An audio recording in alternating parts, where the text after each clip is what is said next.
언니, 민석 씨 그 사람이 성취향이 너무 가학적이라 내가 감당을 못하겠어.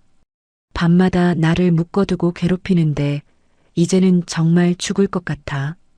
그날 밤 제가 대학 후배 희주에게 이 믿기 힘든 고백을 들었을 때만 해도 저는 그저 남모를 성적 취향이 빚어낸 부부의 은밀하고도 기이한 고통인 줄로만 알았습니다. 하지만 운명은 참으로 얄궂더군요. 희주가 해외 출장을 떠나고 텅 빈 별장, 지독한 약물 중독과 영양실조로 신음하며 거실 바닥에 쓰러져 있던 민석 씨를 발견했을 때 저는 차마 그를 외면할 수 없었습니다. 고열로 끓어오르는 그의 몸을 닦아주기 위해 젖은 수건으로 뜨거운 팔과 가슴을 조심스레 훑쳐 내려갔죠. 그런데 제 손끝이 그의 몸 깊숙한 곳을 스치는 순간 제 심장은 그대로 멈춰버리는 줄 알았습니다. 희주가 왜 그토록 공포에 질려 도망쳤는지, 왜 그를 괴물이라 부르며 몸서리쳤는지, 숨이 턱 막힐 만큼 압도적인 존재감을 드러낸 그의 남성적 실체를 마주하고서야 저는 깨달았습니다. 설마 했던 그 이야기가 잔인할 만큼 생생한 현실이었다는 거요. 하지만 이건 단순한 유혹이나 말초적인 자극에 대한 이야기가 아닙니다. 4년 전 남편을 잃고 껍데기처럼 살아가던 저라는 여자가 그 거대한 실체 앞에서 어떻게 다시 여자로 깨어나게 되었는지, 그리고 그 경이로운 위용 뒤에 숨겨져 있던 희주의 추악하고도 치밀한 음모는 무엇이었는지, 세상의 비난을 뚫고 끝내 서로의 구원이 된 두 남녀의 파격적인 드라마. 이 지독한 운명의 끝이 어디일지 궁금하시다면 지금 바로 구독과 좋아요로 이 여정에 동행해 주세요. 여러분의 알림 설정 하나가 진실을 밝히는 가장 뜨거운 응원이 됩니다. 준비되셨나요? 그럼 지금 바로 시작합니다. 여러분, 인생에서 가장 찬란했던 순간이 언제였는지 기억하시나요? 저에게 그 질문을 던진다면 저는 대답 대신 그저 씁쓸한 미소만 지을 것 같습니다. 제 이름은 서윤, 38입니다. 누군가는 인생의 황금기라고 무르익은 지혜로 삶을 꽃피울 나이라 말하지만 저는 지금 삼척의 외딴 바닷가 절벽 위 버려진 온실에서 죽지 못해 하루하루를 버티고 있습니다. 불과 4년 전까지만 해도 제 삶은 이토록 적막하지 않았습니다. 전주 한옥마을 인근에서 작은 꽃집을 운영하며 세상의 온갖 향기를 품고 살았으니까요. 제 남편은 그 향기 속에서 저를 가장 아껴주던 사람이었습니다. 꽃을 사랑하는 저를 위해 새벽꽃 시장에 가는 길이면 늘 운전대를 자처하며 서윤아, 피곤할 텐데 좀 더 자. 라고 말해주던 다정한 사람이었죠. 하지만 4년 전 그날 밤 하늘에서는 구멍이 난 듯 폭우가 쏟아졌습니다. 그 지독한 빗줄기가 제 인생을 송두리째 앗아갈 줄은 꿈에도 몰랐습니다. 새벽꽃 시장에 동행해주겠다며 나선 남편은 빗길 교통사고로 허망하게 세상을 떠났습니다. 사고 소식을 들었을 때 제 세상은 그대로 멈춰버렸습니다. 시신을 마주했을 때의 그 차가운 감촉, 그리고 장례식장을 가득 채웠던 그 지독한 국화향기. 그날 이후로 저는 향기를 맡지 못하는 감각 마비 상태가 되었습니다. 꽃집을 운영하던 여자가 향기를 잃었다는 건 영혼을 잃은 것과 다름없었습니다. 저는 전주의 모든 삶을 정리하고 도망치듯 이곳 삼척으로 숨어들었습니다. 연고도 없는 바닷가 절벽 위 버려진 온실. 그곳이 제가 선택한 무덤이었습니다. 유리창엔 먼지가 뿌옇게 쌓이고 한때 누군가의 정성이었을 식물들은 형체도 없이 썩어 문드러진 곳. 저는 그곳에서 유령처럼 살아갔습니다. 청소할 기력도 밥을 챙겨 먹을 의지도 없었습니다. 창밖으로 보이는 검은 바다는 매일같이 저를 부르는 것 같았고 저는 그저 멍하니 수평선을 바라보며 남편의 망령과 대화했습니다. 당신 왜 그랬어? 왜 나만 남겨두고 간 거야? 대답 없는 파도 소리만이 온실안을 공허하게 울릴 뿐이었죠. 거울을 보는 것조차 끔찍했습니다. 한때 꽃보다 아름답다 칭송받던 저는 온데간데없고 눈가에 기미가 가득하고 초점 없는 눈동자를 한 이름 모를 로파 같은 여자만 서 있었으니까요. 제 삶은 시계추가 멈춰버린 것처럼 이 폐가 같은 온실 안에서 썩어가고 있었습니다. 세상과 단절된 채 저는 스스로를 상실이라는 깊은 늪 속으로 밀어 넣었습니다. 누구의 목소리도 들리지 않았고 어떤 희망도 보이지 않았습니다. 그렇게 4년이라는 시간이 흘렀습니다. 삼척의 아름다운 낙조도 싱싱한 바다의 비린내도 저에게는 그저 죽음의 냄새일 뿐이었습니다. 하지만 여러분, 죽음보다 깊은 잠을 자던 제 영혼을 깨운 건 아주 사소하고도 잔인한 순간이었습니다. 어느 날 밤 들이치는 빗물에 미끄러져 먼지 낀 온실 유리창 앞에 쓰러졌을 때였습니다. 차가운 유리바닥에 뺨을 대고 겨우 고개를 들었을 때 유리창에 비친 그 여자와 눈이 마주쳤습니다. 헝클어진 머리카락, 탄력을 잃고 축 처진 어깨, 그리고 무엇보다 생기를 잃어 잿빛으로 변해버린 피부. 그건 제가 알던 서윤이 아니었습니다. 그건 그저 남편을 잃은 슬픔에 잡아먹혀 뿌리 뽑힌 식물처럼 말라비틀어진 껍데기에 불과했죠. 그 처참한 몰골을 마주한 순간 제 안에서 억눌려 있던 비명이 터져나왔습니다. 아!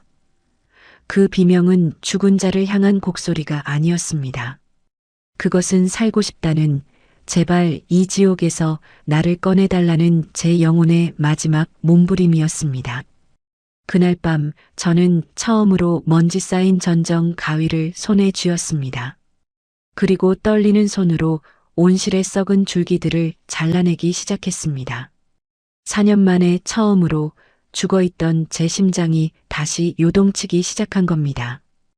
2페이지 뒤틀린 몸을 세우다 심장의 고동을 다시 깨우며, 여러분, 그날 밤 먼지 낀 온실 유리창에 비친 제 얼굴을 마주했던 그 처참한 기분을 어떻게 설명해야 할까요?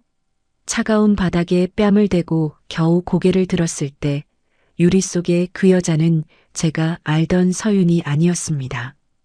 헝클어진 머리칼, 탄력을 잃고 축 처진 어깨, 그리고 무엇보다 생기를 잃어 잿빛으로 변해버린 피부.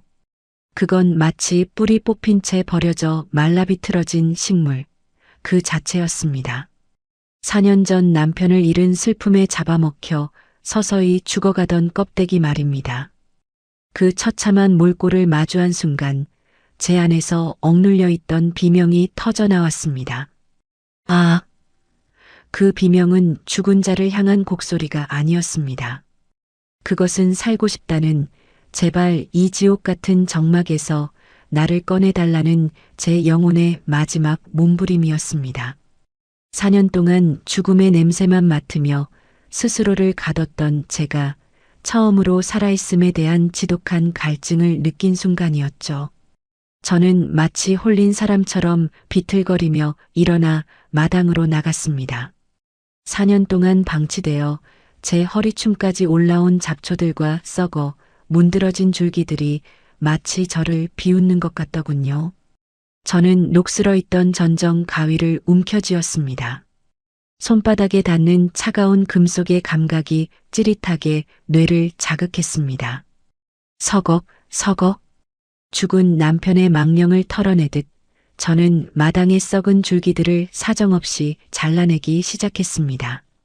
장갑도 끼지 않은 맨손으로 질긴 풀들을 쥐어뜯었습니다. 손바닥이 풀독에 오르고 손톱 밑에 흙먼지가 박혀 피가 배어 나왔지만 멈출 수 없었습니다. 이 썩은 것들을 도려내지 않으면 제 인생도 영영 이대로 묻혀버릴 것만 같았거든요. 서윤아, 이제 그만 일어나자. 너 아직 38이야. 여기서 죽기엔 너무 아깝잖아. 제 안에서 누군가 그렇게 서글프게 속삭이는 것 같았습니다. 마당의 잔해들을 정리하고 난 뒤 저는 뒤틀린 제 몸을 바로잡기 위해 요가와 명상을 시작했습니다. 처음에는 온실 한복판에 낡은 매트 하나를 깔고 앉는 것조차 지옥이었습니다. 4년 동안 술과 눈물, 그리고 상실감에 절여진 제 몸은 마치 녹슨 기계처럼 움직일 때마다 비명을 질러댔거든요. 삐걱거리는 몸에 생기를 불어넣는 일. 솔직히 말씀드리면 처음 몇 주 동안은 죽는 게 나을 정도였습니다. 숨을 깊게 들이마시고 몸을 천천히 숙여보려 해도 제 허리는 꿋꿋하게 굳어 손가락 끝이 무릎에도 닿지 않았습니다. 4년 동안 굳어버린 건 제 마음뿐만이 아니었습니다. 제 근육도, 관절도, 심지어 숨구멍까지도 상실이라는 납덩이에 꽉 막혀 있었던 거예요. 남들이 보기엔 별거 아닌 동작 하나에도 온몸이 덜덜 떨리고 식은땀이 비 오듯 쏟아졌습니다. 밤마다 온몸이 두들겨 맞은 듯 아파서 차가운 온실바닥에 쓰러져 울기도 했습니다. 하지만 이상하게도 그 통증이 싫지 않았습니다. 살아있다는 증거 같았거든요. 술 기운에 취해 멍하게 보냈던 그 공허한 고통과는 차원이 다른 제 몸이 저에게 말을 거는 느낌이었습니다. 나 여기 살아있어. 나 좀 봐줘. 라고 외치는 맥박 소리가 들리는 것 같았죠. 그렇게 한 달, 두 달. 시간이 흐르면서 기적이 일어나기 시작했습니다. 뻣뻣하기만 했던 허리가 조금씩 부드러워지더니 어느 날은 손바닥이 바닥에 찰떡처럼 닿더라고요. 거칠게 몰아쉬던 호흡도 명상을 통해 조금씩 차분해졌습니다. 무엇보다 놀라운 건 제 몸매의 변화였습니다. 전주에서 꽃집을 하며 구부정하게 앉아만 있던 시절, 그리고 남편을 잃고 축 처져 있던 시절에 제 몸은 온데간데 없었습니다. 요가를 통해 장근육이 붙으면서 탄력이 생겼고 처져 있던 엉덩이와 허벅지가 단단하게 올라붙기 시작했습니다. 샤워를 마치고 온실 구석 낡은 거울 앞에 섰을 때 저는 제 뒷모습을 보고 그만 멈춰 서고 말았습니다. 이게 정말 나라고? 내가 이런 곡선을 가지고 있었나? 골반에서 허벅지로 내려오는 매끈한 라인, 그리고 곧게 펴진 등줄기. 그곳에는 남편 잃은 슬픔에 젖어 있던 비련의 여인이 아닌 성숙하고 우아한 매력을 지닌 한 여자가 서 있었습니다. 제 안에서 생명력이 꿈틀거리며 다시 깨어나는 기분이었어요. 차갑게 식었던 심장의 고동이 다시금 뜨겁게 뛰기 시작했습니다. 저는 더 이상 유령이 아니었습니다. 스스로 빛을 내기 시작한 서윤, 그 자체였죠. 몸이 바로 서니 마음도 단단해졌습니다. 다시 꽃을 만질 수 있을 것 같다는 향기를 잃은 코끝에 다시금 생의 향기가 머물 수 있을 것 같다는 용기가 생겼습니다. 그렇게 제 삶에 다시 따스한 봄바람이 부는 것 같던 어느 날이었습니다.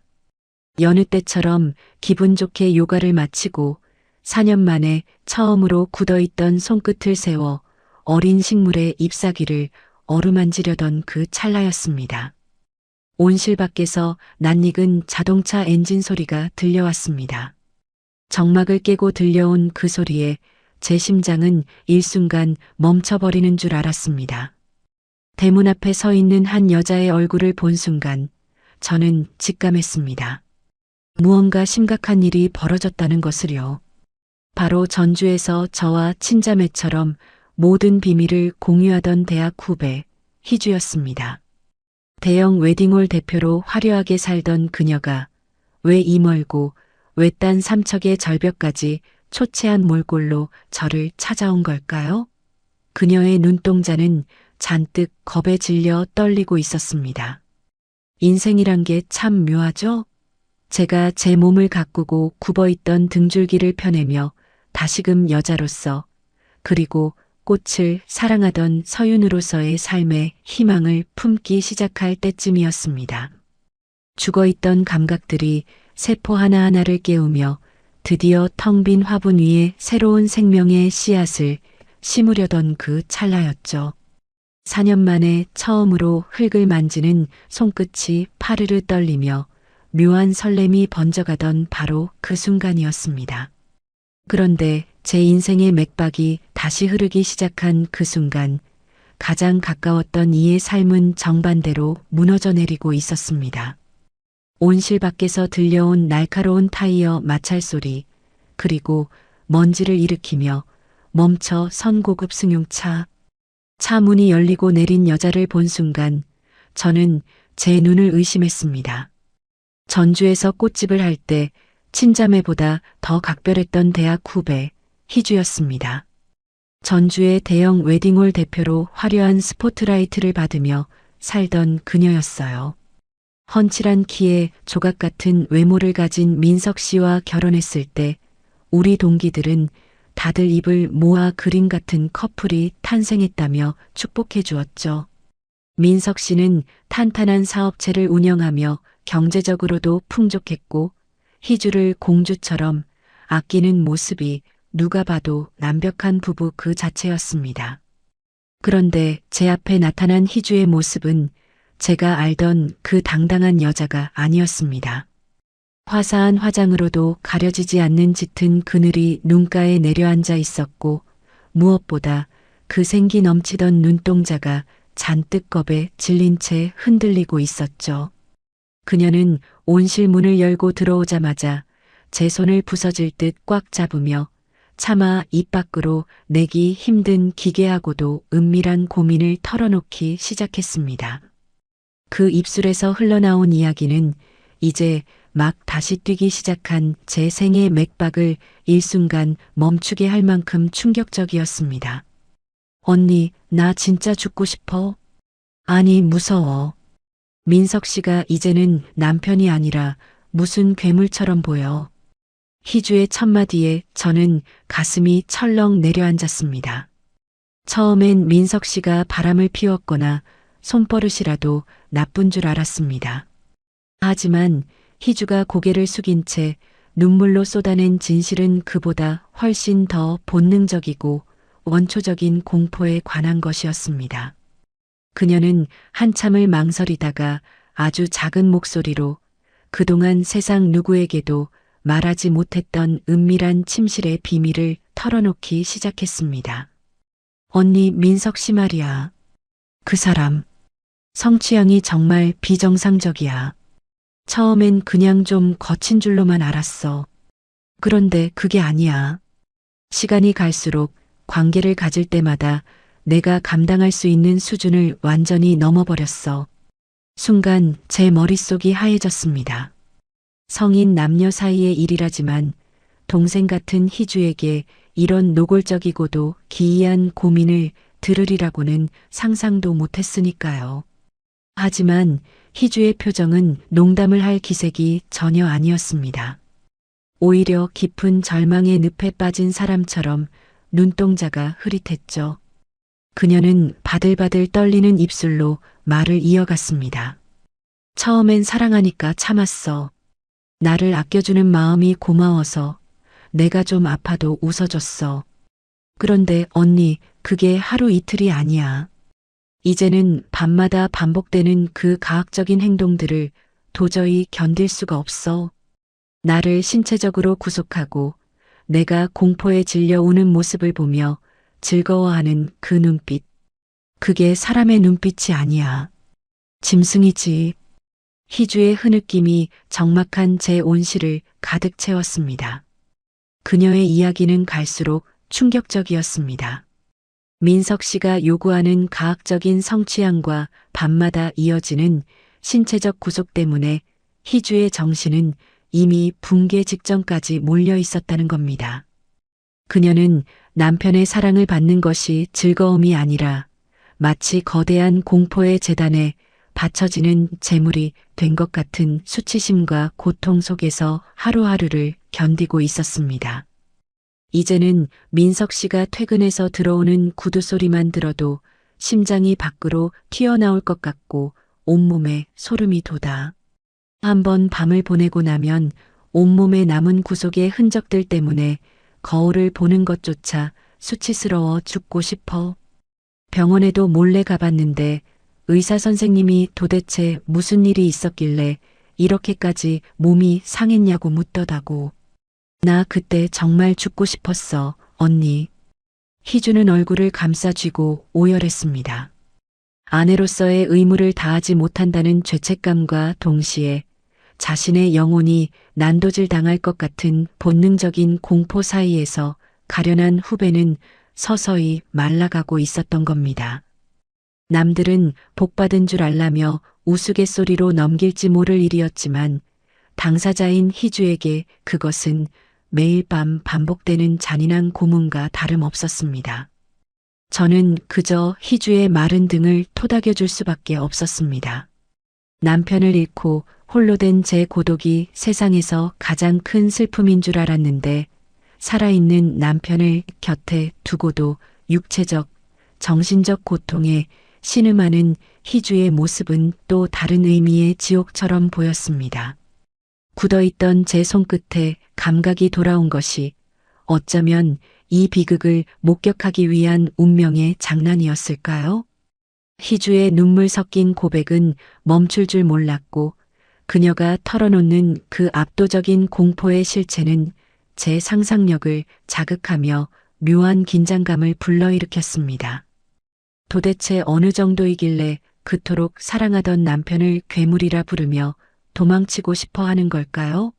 한참을 울어 눈이 퉁퉁 부은 희주가 비로소 눈물을 닦아내며 저를 빤히 쳐다봤습니다. 그리고는 평소보다 더 절박한 눈빛으로 자신이 왜 이 먼 삼척까지 저를 찾아왔는지 그 진짜 이유를 말하기 위해 입을 뗐습니다. 희주는 떨리는 손으로 가방 깊숙한 곳에서 서류 뭉치 하나를 꺼내 온실 테이블 위에 놓았습니다. 그것은 다름 아닌 이혼 서류였죠. 서류 봉투를 만지는 희주의 손가락 끝이 하얗게 질려 있는 것을 보며 저는 이 친구의 결심이 이미 회생 불가능할 정도로 절벽 끝에 서 있다는 것을 직감했습니다. 그녀는 제 눈을 똑바로 응시하며 제가 차마 거절할 수 없는 처절한 제안을 건네기 시작했습니다.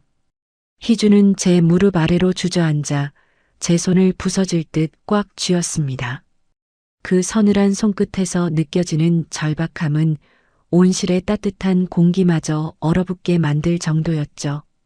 그녀는 떨리는 숨을 몰아쉬며 테이블 위에 놓인 이혼 서류를 마치 저주받은 물건처럼 쳐다봤습니다. 언니, 나 이제 정말 한계야. 그 사람의 그 기이한 취향도 감당하기 벅찬데 이제는 의부증까지 심해졌어. 내가 누구를 만나는지, 어디를 가는지, 심지어 화장실에 있는 시간까지 체크해. 조금만 늦어도 눈이 뒤집혀서 폭언을 퍼붓고 이제는 신체적인 구속을 넘어 나를 정신적으로 완전히 말려죽이려 하고 있어. 희주의 고백은 저조차도 귀를 의심케 할 만큼 파격적이었습니다. 밖에서는 성공한 웨딩홀 대표와 자상한 남편으로 불리던 그들의 집이 문을 닫는 순간 보이지 않는 괴물이 지배하는 지옥도가 되어 있었던 거죠. 희주는 얼굴을 감싸쥐며 몸을 부르르 떨었습니다. 그래서 언니, 나 결심했어.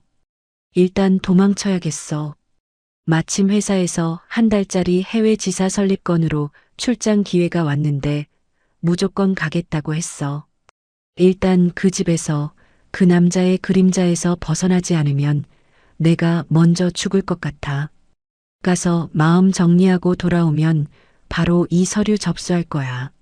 나 더 이상은 그 거대한 공포 속에서 여자로 살 자신이 없어. 희주의 눈빛은 단호했습니다. 하지만 그 단호함 뒤에는 숨길 수 없는 미련과 기묘한 걱정이 질척하게 묻어 있었죠. 그녀는 제 눈을 빤히 쳐다보며 목소리를 한껏 낮췄습니다. 마치 누군가 엿듣기라도 하는 것처럼요. 그런데 언니 딱 하나 걸리는 게 있어. 민석 씨, 저러다 정말 무슨 일 낼 것 같아. 자기가 괴물이라서 아내한테 버림받았다는 생각에 빠지면 극단적인 선택이라도 할까봐 그게 너무 무서워. 이혼을 하더라도 그 사람이 내 눈앞에서 죽는 꼴은 못 보겠어. 그래서 염치 없지만 언니한테 부탁하러 온 거야. 나 해외에 있는 동안 딱 한 달만 민석 씨 좀 지켜봐 주면 안 될까? 저는 당혹스러움에 입을 뗄 수가 없었습니다. 삼척의 외딴 절벽에서 겨우 생의 맥박을 되찾고 평온을 찾으려던 저에게 다른 남자에 파괴되어 가는 삶을 감시해 달라니요. 그것도 그 은밀하고도 압도적인 비밀을 가진 남자를 말입니다. 언니라면 내가 믿고 부탁할 수 있어. 다른 사람들은 민석 씨 겉모습만 보고 선남선녀라 수군대겠지만 작가 지망생이었던 언니라면 그 사람 속에 숨겨진 뒤틀린 슬픔도 이해해 줄 수 있잖아. 그냥 가끔 숲속 별장에 들러서 밥은 먹는지 자살 소동 같은 건 버리지 않는지 확인만 해줘도 돼. 제발 언니. 나 이대로 가면 죄책감 때문에 해외에서 한 발짝도 못 움직일 거야. 그 사람이 혼자 남겨져서 어둠 속에서 무너지는 것만 막아줘. 부탁이야, 언니. 희주는 제 무릎 위로 얼굴을 묻고 흐느꼈습니다. 그녀의 눈물은 진심이었고 그 공포 또한 실제하는 것이었죠. 남편을 4년 전 빗길 사고로 잃고 남겨진 자의 고통을 누구보다 잘 아는 저였기에 누군가 또다시 극단적인 선택으로 사라질지도 모른다는 말은 제 가장 약한 고리를 건드렸습니다. 알았어, 희주야. 일단 진정해. 너무 걱정하지 마. 내가 틈틈이 들여다볼게. 별일은 없는지 꼭 확인해 줄게. 제 입에서 나간 그 약속이 제 인생에 어떤 거대한 소용돌이를 몰고 올지 그때의 저는 전혀 알지 못했습니다. 희주는 그제야 안도의 한숨을 내쉬며 며칠 뒤 출국한다는 소식과 함께 민석 씨가 머물고 있다는 숲속 별장의 주소를 건넸습니다. 희주가 떠난 뒤에도 제 머릿속은 온통 그 포악한 괴물이라 불리는 남자에 대한 생각뿐이었습니다. 희주가 그토록 하얗게 질려 묘사하던 그 가학적인 성향과 신경질적인 폭력성, 저는 묘한 불안감과 작가적 호기심이 뒤섞인 마음으로 그 주소가 적힌 종이를 매만졌습니다. 그리고 희주가 출국했다는 연락을 받은 지 사흘째 되던 날, 저는 무거운 마음으로 민석 씨가 머문다는 깊은 숲속 별장을 향했습니다. 정갈하게 차려낸 죽 한 그릇을 들고 그 어두운 비밀의 문 앞에 섰을 때까지만 해도 저는 그저 한 남자의 생사를 확인하는 보호자라고만 생각했습니다. 하지만 떨리는 손으로 별장의 문을 열고 들어간 그 집안의 풍경은 희주가 말했던 공포와는 전혀 다른 종류의 참혹함으로 저를 기다리고 있었습니다. 거실 한가운데서 제가 마주한 진실은 희주의 고발보다 훨씬 더 지독하고 시린 슬픔의 냄새를 풍기고 있었죠. 희주가 떠나고 난 뒤 제 마음은 갈갈이 찢기는 기분이었습니다. 한편으로는 4년 만에 겨우 되찾은 이 평온을 깨뜨리고 싶지 않았고 또 다른 한편으로는 하나뿐인 후배가 저토록 처절하게 매달리는데 외면할 수도 없었죠. 죄책감과 의리 사이에서 며칠을 뜬 눈으로 지새우다 결국 저는 차를 몰았습니다. 희주가 일러준 그 숲속 별장, 가학적인 성취향과 폭력성으로 무장한 괴물이 숨어 있다는 그 어두운 소굴로 말입니다. 별장으로 향하는 길은 생각보다 더 깊고 험했습니다. 울창한 나무들이 하늘을 가려 대낮인데도 을씨년스러운 기운이 감돌더군요. 차창 밖으로 스치는 나뭇가지들이 마치 저를 막아서려는 손가락처럼 보였습니다. 서윤아, 돌아가. 저 안에는 내가 감당할 수 없는 어둠이 있어. 라고 경고하는 것만 같았죠. 하지만 저는 핸들을 꽉 쥐었습니다. 민석 씨가 정말 자살 소동이라도 벌이면 희주도 저도 평생 그 그림자에서 벗어나지 못할 테니까요. 마침내 도착한 별장은 정막 그 자체였습니다. 희주가 말했던 그 기괴한 긴장감보다는 오히려 죽음과도 같은 고요함이 집 전체를 휘감고 있었죠. 저는 정갈하게 끓여온 죽통을 들고 조심스럽게 현관문에 손을 올렸습니다. 문은 잠기지 않은 채 비스듬히 열려 있더군요. 민석 씨, 계세요? 희주 연락 받고 왔어요. 서윤이에요. 제 목소리가 공허하게 거실 천장을 때리고 돌아왔습니다. 아무런 대답이 없었습니다. 신발장을 지나 거실로 들어선 순간 코끝을 찌르는 건 희주가 말했던 짐승의 냄새가 아니었습니다. 그것은 오랫동안 환기되지 않은 눅눅한 먼지 냄새, 그리고 코를 찌르는 역한 약품 냄새였습니다. 그리고 저는 거실 구석에서 그 광경을 목격하고 말았습니다. 민석 씨? 제 입에서 죽통이 바닥으로 떨어졌습니다. 그곳에는 희주가 묘사했던 건장하고 위협적인 괴물은 없었습니다.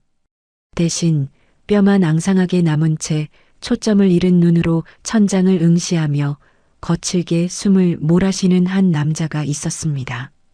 심각한 영양실조 때문인지 뺨은 움푹 패어 있었고 피부는 황달이 온 듯 누렇게 떴으며 입술은 바싹 말라 갈라져 피가 맺혀 있더군요. 그는 거실 구석 낡은 소파 아래 바닥에 쓰러져 헐떡이고 있었습니다. 희주가 말했던 그 가학적인 폭력성이라니 지금 이 남자는 손가락 하나 까딱할 힘조차 없어 보였습니다. 더 충격적인 건 그의 주변에 흩어져 있는 수십 개의 빈 약병들이었습니다. 정체 모를 약물들에 중독된 듯 그의 팔뚝 여기저기에는 멍 자국이 가득했고 식은 땀이 비 오듯 쏟아지고 있었습니다. 정신 차려보세요. 민석 씨, 제 말 들리세요? 저는 달려가 그의 어깨를 흔들었습니다. 하지만 그는 제 목소리를 듣는 것 같지 않았습니다. 그저 허공을 향해 무언가에 쫓기는 듯한 공포서린 눈빛을 보낼 뿐이었죠. 그의 몸에서는 열기가 들끓었고 앙상한 가슴팍은 금방이라도 멈출 듯 불규칙하게 요동쳤습니다. 이게 도대체 어떻게 된 일일까요? 희주는 분명 그가 의부중에 걸린 폭력적인 남편이라고 했습니다. 밤마다 자신을 신체적으로 구속하고 괴롭히는 괴물이라고 했죠. 그런데 제 눈앞에 있는 이 남자는 누군가를 해칠 힘이 있는 사람이 아니라 오히려 누군가에 의해 서서히 파괴되어 가고 있는 가련한 희생양처럼 보였습니다. 거실 테이블 위에는 희주가 차려놓고 갔다는 음식들이 썩어 문드러진 채 곰팡이가 피어 있었습니다. 그는 그 음식들에 손도 대지 못한 채 오직 그 정체 모를 약물들의 의지에 하루하루를 버텨온 모양이었습니다. 제가 민석 씨의 머리를 받쳐들자 그가 간신히 저와 눈을 맞췄습니다. 하지만 그 눈동자에는 지성이나 분노 따위는 남아있지 않았습니다. 오직 살려달라는 혹은 이 고통을 끝내달라는 처절한 비명만이 담겨 있었죠. 저는 혼란에 빠졌습니다. 희주가 거짓말을 한 걸까요? 아니면 제가 모르는 또 다른 진실이 이 별장 구석구석에 숨겨져 있는 걸까요? 희주가 말했던 그 가학적인 성취향의 주체가 혹시 민석 씨가 아니었다면? 심장이 미친 듯이 뛰기 시작했습니다. 저는 떨리는 손으로 휴대폰을 꺼내 희주에게 전화를 걸려다 멈췄습니다. 지금 이 상황을 그녀에게 알리는 게 맞는 걸까요? 아니면 이 남자를 당장 병원으로 옮겨야 할까요? 하지만 민석 씨의 손이 제 옷소매를 아주 약하게, 하지만 절박하게 움켜쥐었습니다. 그의 입술이 미세하게 달싹였습니다. 목소리조차 나오지 않는 듯 갈라진 숨소리 사이로 그는 제 귀에 대고 무어라 속삭이려 했습니다. 그건 도움을 요청하는 말이 아니었습니다. 그것은 제가 평생 들어본 적 없는 가장 시리고 참혹한 진실의 첫 단어였습니다. 그의 떨리는 손끝이 가리킨 곳은 거실 한 구석에 놓인 낡은 오디오 장식장이었습니다. 그곳에는 희주와 민석 씨가 행복하게 웃고 있는 웨딩 사진이 놓여 있었죠. 하지만 그 사진 뒤편으로 짙은 어둠 속에 가려진 무언가가 제 시야에 들어왔습니다. 그것은 이 별장의 주인이 숨기려 했던, 아니 어쩌면 희주가 저에게 절대로 보여주고 싶지 않았던 이 연극의 진짜 시나리오였습니다. 별장의 공기는 밖보다 훨씬 더 차가웠습니다. 저는 정신없이 주방을 뒤져 깨끗한 대야에 물을 받아왔습니다. 거실 구석에 쓰러져 헐떡이는 민석 씨의 이마는 금방이라도 타오를 듯 뜨거웠고 그의 거친 숨소리는 적막한 별장 안을 비명처럼 채우고 있었죠. 저는 차가운 물에 수건을 적셔 그의 이마와 목덜미를 닦아내기 시작했습니다.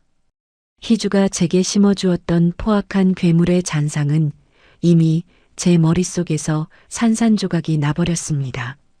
밤새도록 그의 곁을 지키며 물수건을 갈아주는 동안 제가 마주한 것은 누군가를 짓밟는 가학적인 남자가 아니었습니다.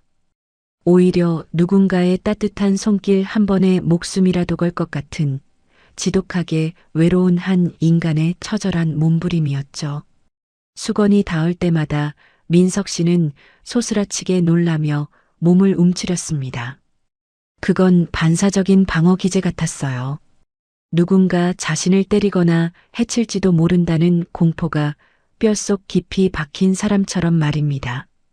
희주는 그가 자신을 신체적으로 구속했다고 했지만 정작 민석 씨의 손목과 발목에 남은 선명한 멍 자국들은 그가 피해자였다는 사실을 소리 없이 운변하고 있었습니다. 괜찮아요, 민석 씨. 해치지 않아요. 조금만 참으세요. 제 목소리에 그는 아주 천천히 눈을 떴습니다. 초점을 잃었던 눈동자에 아주 잠깐 생기가 도는가 싶더니 이내 커다란 눈망울에 눈물이 고여 흘러내렸습니다. 그 눈물은 억울함이나 분노가 아니었습니다. 그것은 오랫동안 방치된 자만이 흘릴 수 있는 투명하고도 시린 슬픔이었습니다. 그는 제 옷자락을 꽉 쥐고는 아이처럼 꺽꺽거리며 울기 시작했습니다. 그 울음소리를 들으며 저는 깨달았습니다. 희주가 말했던 그 가학적인 성취향의 정체가 무엇이었는지를요. 민석 씨는 괴물이 아니라 희주라는 거대한 연극 속에서 철저히 파괴된 희생양이었습니다. 그는 밤마다 반복되는 그 기이한 행위들을 주도한 것이 아니라 어쩌면 희주의 뒤틀린 욕망을 받아내며 서서히 미쳐가고 있었던 것일지도 모릅니다. 새벽 3시 그의 열이 조금씩 내리기 시작했을 때 저는 그의 곁에 앉아 그가 간신히 내뱉는 가느다란 숨소리에 귀를 기울였습니다. 그는 혼잣말처럼 무언가를 계속 중얼거렸습니다. 미안해. 내가 잘못했어. 제발 가지 마. 누구를 향한 사과였을까요? 아니면 누구를 향한 간청이었을까요? 지독한 외로움이 그를 집어삼키고 있었습니다. 희주가 대형 웨딩홀 대표로 화려한 사교계를 누비는 동안 이 남자는 이 깊은 숲속 별장에 유폐되어 정체 모를 약물에 취한 채 서서히 죽어가고 있었던 겁니다. 희주가 말했던 그 자살 소동은 어쩌면 이 지옥 같은 삶을 끝내고 싶어 했던 그의 간절한 탈출 시도였을지도 모른다는 생각이 들자 저는 소름이 돋았습니다. 밤이 깊어갈수록 민석 씨의 상태는 조금씩 안정되었지만 제 마음속의 폭풍은 더욱 거세졌습니다. 제가 알고 있던 희주는 누구였고 지금 제 눈앞에서 제 손을 잡고 잠든 이 남자는 도대체 누구란 말인가요? 민석 씨의 손등을 덮은 제 손 위로 그의 눈물 자국이 차갑게 식어갔습니다. 그는 잠결에도 제 손을 놓지 않았습니다. 마치 이 손을 놓치면 다시는 빛이 없는 어둠 속으로 가라앉을 것 같다는 공포에 질린 사람처럼요. 그 절박한 손길에서 느껴지는 시린 슬픔이 제 심장을 저릿하게 만들었습니다. 저 또한 4년 전 남편을 잃고 그 깊은 어둠을 통과해 본 적이 있기에 이 남자가 느끼는 그 지독한 고독의 무게를 외면할 수 없었습니다.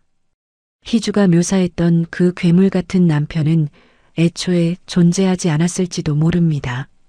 대신 그 자리에는 사랑이라는 이름의 폭력에 짓밟혀 영혼마저 약물에 절여진 채 신음하는 가련한 영혼만이 남아 있었죠. 저는 그의 마른 뺨을 어루만지며 다짐했습니다. 적어도 내가 이 별장에 머무는 동안만은 이 남자가 더 이상 어둠 속에서 홀로 울게 두지 않겠다고요. 동이 터오기 시작하는 창밖의 푸르스름한 빛이 별장 거실을 비췄습니다. 민석 씨의 얼굴이 어렴풋이 드러났고 그 얼굴에는 어젯밤의 그 광기 어린 공포 대신 말로 다 표현할 수 없는 처연함이 머물러 있었습니다. 저는 그가 깨어날 때까지 그의 곁을 떠나지 않았습니다. 하지만 해가 완전히 떠오르고 별장 구석구석이 환해졌을 때 저는 어젯밤 어둠 속에서는 보지 못했던 또 다른 불길한 흔적들을 발견했습니다. 그것은 민석 씨가 누워있던 소파 및 먼지 쌓인 카페 틈바구니에 교묘하게 숨겨져 있던 작은 장치들이었습니다. 저는 떨리는 손을 뻗어 그것을 집어들었습니다. 그것은 단순한 장식품이 아니었습니다. 이 별장의 모든 소리와 영상을 실시간으로 어딘가로 전송하고 있는 소형 카메라였죠. 순간 제 등 뒤로 서늘한 바람이 지나가는 것 같았습니다. 희주가 저에게 이 별장을 맡긴 진짜 이유가 무엇인지 그 불길한 예감이 제 머릿속을 스쳐 지나갔습니다. 별장의 창틈으로 스며든 푸르스름한 새벽빛이 민석 씨의 창백한 이마 위를 느릿하게 훑고 지나갔습니다. 밤새도록 차가운 물수건을 갈아주며 그의 곁을 지켰던 제 손등 위로 마침내 그가 힘겹게 눈꺼풀을 들어 올렸습니다. 초점을 잃었던 그의 눈동자에 제 모습이 맺히는 순간 그 텅 빈 공간을 가득 채운 것은 희주가 말했던 광기가 아니었습니다. 그것은 오직 벼랑 끝에서 지푸라기를 잡은 사람만이 내비칠 수 있는 지독하게 투명하고도 시린 슬픔이었습니다. 당신은 누구죠? 왜 나를 떠나지 않고 여기 있는 겁니까? 갈라진 목소리가 적막한 거실을 파고들었습니다. 저는 대답 대신 그의 마른 손을 고쳐 잡았습니다. 4년 전 빗길 사고로 남편을 떠나보냈던 그날 밤의 공기가 제 폐부를 찌르는 것 같더군요. 상실의 고통을 겪어본 사람만이 맡을 수 있는 그 특유의 제 냄새. 민석 씨에게서 그 냄새가 났습니다. 누군가에게 영혼까지 난도질당해 너덜너덜해진 채 차가운 별장 구석에 버려진 한 남자의 악취가 아닌 향기로운 비명 같은 것 말입니다. 저는 그에게 제가 겪었던 그 긴 어둠의 시간을 이야기했습니다. 남편을 잃고 삼척의 절벽 끝 온실에 스스로를 가두었던 일, 뿌리 뽑힌 식물처럼 말라비틀어졌던 제 몰골을 보며 비명을 질렀던 그 처참한 고백들을요. 제 이야기가 이어질수록 민석 씨의 눈동자에는 기묘한 동질감이 서리기 시작했습니다. 우리는 서로의 상처를 구걸하듯 바라보았습니다. 세상으로부터 철저히 고립된 이 숲속 별장에서 상처 입은 두 짐승이 서로의 환부를 하차주는 것 같은 기괴하고도 애틋한 시간이 흘러갔습니다. 서윤 씨, 나도 그랬어요. 사랑이라는 이름으로 나를 묶어두고 내가 서서히 죽어가는 걸 즐기던 그 눈빛들. 나는 살아있는 게 아니었어요. 박제된 인형처럼 그저 숨만 쉬고 있었을 뿐이죠. 민석 씨가 떨리는 손을 뻗어 제 뺨을 만졌습니다. 그 손가락 끝은 여전히 열기로 뜨거웠지만 제 살결에 닿는 감촉은 4년 동안 얼어붙어 있던 제 심장을 일순간에 녹여버릴 만큼 강렬했습니다. 죽음의 문턱에서 간신히 돌아온 남자의 온기, 그리고 남편의 사고 이후 제 안에서 억눌러왔던 원초적인 갈증이 그 지점에서 충돌했습니다. 연민이었을까요? 아니면 지독한 외로움이 빚어낸 착각이었을까요? 우리는 누가 먼저랄 것도 없이 서로의 숨결 속으로 침잠에 들어갔습니다. 그것은 결코 아름다운 로맨스가 아니었습니다. 서로의 상처를 헤집고 그 아픔을 확인하며 내가 아직 살아있음을 증명받으려는 처절한 몸부림에 가까웠죠.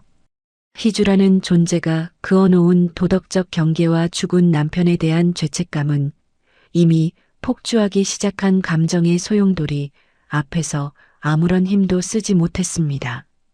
민석 씨의 입술이 제 목덜미에 닿았을 때 저는 비로소 깨달았습니다. 제가 그동안 요가와 명상으로 다스렸던 그 평온함은 사실 아주 얇은 얼음판에 불과했다는 것을요. 제 안에는 여전히 누군가에게 안기고 싶고, 누군가를 파괴하고 싶고, 또 누군가에게 구속당하고 싶은 원초적인 욕망이 들끓고 있었던 겁니다. 금기의 선을 넘는 순간에 그 아찔한 해방감이 제 전신을 휘감았습니다. 거실 바닥에 흩어진 빈 약병들과 먼지 쌓인 가구들 사이에서 우리는 속절없이 서로를 탐닉했습니다. 민석 씨의 앙상한 가슴팍에 제 얼굴을 묻었을 때 들리던 불규칙한 심장 박동은 마치 제 심장이 다시 뛰는 소리처럼 선명하게 들려왔습니다. 서윤아, 이건 아니야. 라고 외치던 이성의 목소리는 거친 숨소리에 묻혀 사라졌고 오직 살과 살이 맞닿는 그 서늘하고도 뜨거운 감각만이 이 공간의 유일한 진실이 되었습니다. 우리는 그렇게 깊은 늪으로 가라앉았습니다. 상처가 상처를 알아보는 그 지독한 연민이 결국 우리를 격정적인 파멸의 길로 인도하고 있다는 사실을 망각한 채 말이죠. 저는 그의 등 뒤를 손톱으로 핥히며 생각했습니다. 설령 이것이 희주가 파놓은 함정이라 해도, 혹은 제 인생을 송두리째 앗아갈 악마의 유혹이라 해도 지금 이 순간만큼은 멈출 수 없다고요.